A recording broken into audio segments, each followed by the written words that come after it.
Depuis la mort de Félix Houphouët-Boigny en 1993, les crises politiques graves ont endeuillé et traumatisé durablement les Ivoiriens. Dans cette vidéo, nous allons examiner les solutions possibles pour garantir un avenir stable, prospère et pacifique pour la Côte d'Ivoire. Souvent, les héritiers se déchirent pour l'héritage quand le patriarche n'a pas fait un testament équitable et inclusif. C'est en partie ce qui explique qu'après le décès du président Houphouët-Boigny, les guerres fratricides pour la conquête et la conservation du pouvoir ont plongé la Côte d'Ivoire dans de grandes violences qui ont coûté la vie à des millions d'innocents, comme la dernière qui tire son origine de la crise post-électorale de 2010. Sans s'attarder sur ces périodes sombres et douloureuses pour des millions d'Ivoiriens, peut-on enfin dire aujourd'hui que la hache de guerre est enterrée entre les différents présidents qui ont gouverné le pays depuis la disparition du président Houphouët-Boigny, ou encore avancer que les Ivoiriens forment aujourd'hui un peuple uni. Le dialogue national de 1994, la Commission nationale de réconciliation et d'indemnisation de 2003,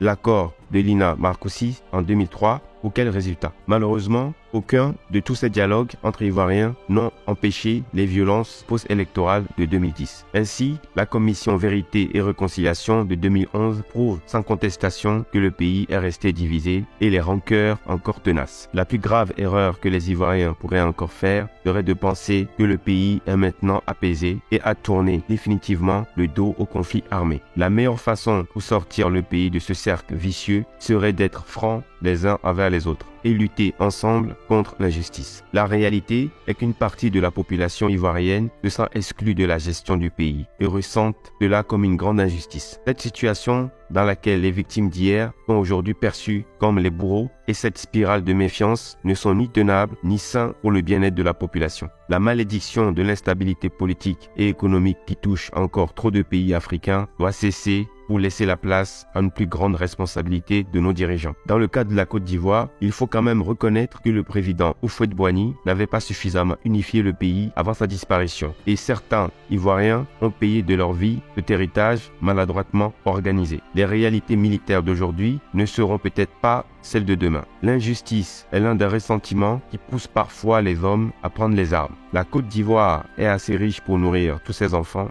Ne nous déchirons pas. Nous avons ce qu'il faut pour rendre heureux tous les fils et filles de notre pays. L'équité apaise les cœurs et unit les hommes. La justice renforce la confiance des habitants dans leurs institutions et le respect envers leurs dirigeants. Un partage équitable du pouvoir est la seule force capable d'unifier les différentes communautés qui font la Côte d'Ivoire. Il faut néanmoins reconnaître et saluer les efforts qui ont été faits récemment pour apaiser le climat politique, comme le retour au pays du président Laurent Gbagbo, Blé Goudé et d'autres personnalités politiques en exil depuis plusieurs années. Toutes ces initiatives, comme la libération des centaines de prisonniers politiques, doivent être encouragées. Mais est-ce suffisant? Malheureusement, la réponse est non. Parce que nous avons souvent vu, avant les élections présidentielles, des accolades et poignées de main entre les trois frères de la politique ivoirienne, qui sont les présidents Laurent Gbagbo, Henri Konan Bédié et Alassane Ouattara, pour ensuite se terminer à la proclamation des résultats par des emprisonnements, de la violence et des morts. Les leaders politiques doivent montrer l'exemple à la population en chassant la rancœur et l'esprit de vengeance et aller s'asseoir autour d'une table pour se dire les quatre vérités. Ne nous blaguons pas, le tigre ne crie pas sa tigritude, il la montre